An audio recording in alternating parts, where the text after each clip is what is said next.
विद्यार्थी मित्रांनो, आपल्याला निसर्गाने अनेक देणग्या दिलेल्या आहेत, जसं की जमीन, हवा. आपण जे शोषणासाठी आपण जी हवा वापरतो, आपल्याला जो ऑक्सिजन वायू लागतो, ज्या हवेमध्ये जो ऑक्सिजन वायू आहे, तसे हवेमध्ये नायट्रोजन वायू, ऑक्सिजन वायू, आर्गॉन वायू, जसं वनस्पतींना कोणता वायू लागतो, कार्बन डायऑक्साइड वायू, असे विविध वायू जे आपल्या पृथ्वीसभोवताली हवेमध्ये आहेत. त्याच घटकातील हवा हा घटक आपण आज अभ्यासणार आहोत.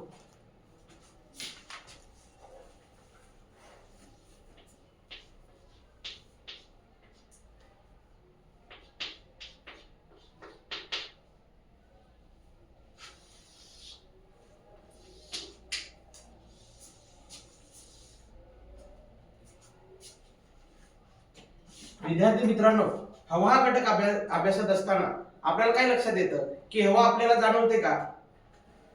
जाणवते, पण आपण पाहू शकतो का हवेमध्ये? आपल्याला हवेमध्ये कोणकोणते वायू किती प्रमाणामध्ये आहेत व नेमका हवा म्हणजे काय ते आपण अभ्यासूया. तर हवा म्हणजे काय हे समजून घेत असताना आपण पृथ्वी सभोवताली पाहतो, आपण वातावरणामध्ये अनेक वायू आहेत. त्या वायूंचं एक जे मिश्रण असतं, तसेच वातावरणातील एक प्रमुख घटक आहे हवा. कारण का ऑक्सिजन शिवाय आपण जगू शकतो का? नाही. वनस्पती कार्बन डायऑक्साइड वायू शिवाय जगू शकता का? नाही. म्हणूनच हवेची व्याख्या अशी करता येईल आपल्याला की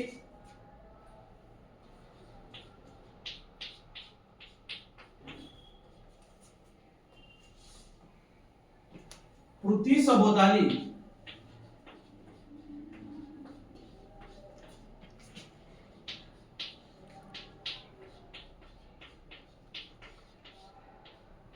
असलेले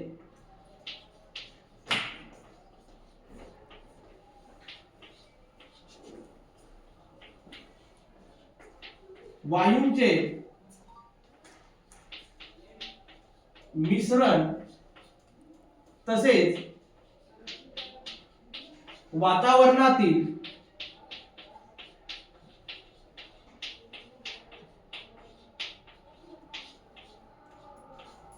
एक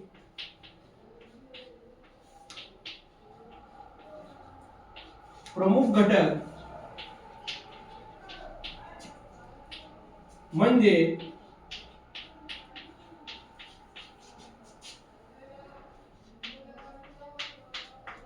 हवा होय. विद्यार्थी मित्रांनो, लक्षात घ्या की हवेची व्याख्या करत असताना आपण बघितलं की पृथ्वी सभोवताली असलेले वायूंचे मिश्रण म्हणजे हवेमध्ये नेमका फक्त एकच वायू आहे का? ऑक्सिजन वायू का फक्त कार्बन डायऑक्साइड वायू आहे?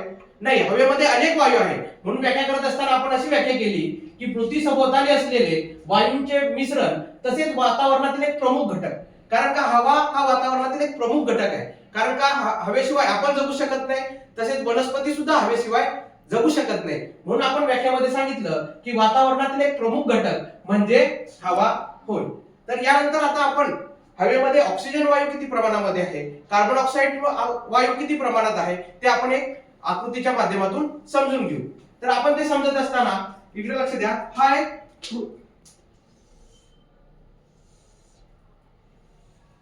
ही पृथ्वी आहे असं आपण गृहीत धरू.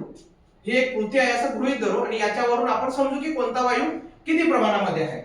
तर विद्यार्थी मित्रांनो, वातावरणामध्ये सगळ्यात जास्त आढळणारा कोणता वायू असेल तर तो नायट्रोजन वायू. तो नायट्रोजन वायू किती प्रमाणामध्ये आढळतो तर तो आढळतो 78%. वायू नायट्रोजन वायू हा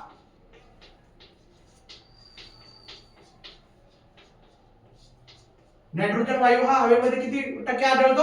78%. आणि सगळ्यात जास्त आढळणारा वायू हा आहे नायट्रोजन. नायट्रोजन वायू विद्यार्थी मित्रांनो किती टक्के आढळतो तो? 78% हा वातावरणामध्ये आढळतो. आणि त्याचा उपयोग सजीव हे प्रथिने तयार करण्यासाठी करत असतात. नायट्रोजनचा उपयोग काय होतो की सजीव हे प्रथिने तयार करण्यासाठी नायट्रोजनचा उपयोग करतात. प्रथिने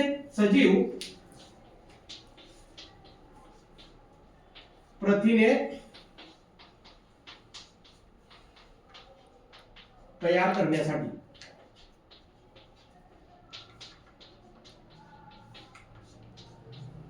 विद्यार्थी मित्रांनो, त्यानंतरचा वायू हवेमध्ये आढळतो तो म्हणजे ऑक्सिजन वायू. त्यानंतर सगळ्यात जास्त आढळणारा कोणता वायू असेल तर तो वायू आहे ऑक्सिजन. ऑक्सिजन हा वायू 21% वातावरणामध्ये आढळतो. किती टक्के आढळतो? 21% हा आढळणारा वायू कोणता आहे? ऑक्सिजन.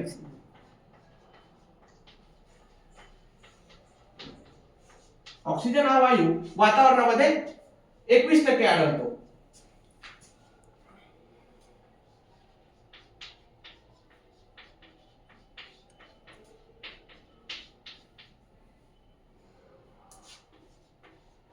विद्यार्थी मित्रांनो, आपण बघितलं की नायट्रोजन नंतर दुसरा सगळ्यात जास्त कोणता आढळणारा वायू असेल तर तो ऑक्सिजन वायू. आणि ऑक्सिजन या वायूचा उपयोग ऑक्सिजन या वायूचा उपयोग आपण कशासाठी करतो? शोषणासाठी. कारण का विदाऊट ऑक्सिजन आपण जगू शकत नाही. तसेच त्याचा उपयोग ज्वलनासाठी सुद्धा करत असतो. सजीव शोषणासाठी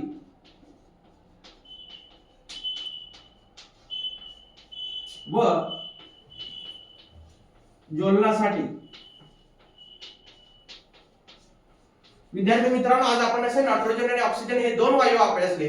याच्या पुढच्या तासाला आपण यानंतर कोणते वायू वातावरणामध्ये आढळतात ते अभ्यासू.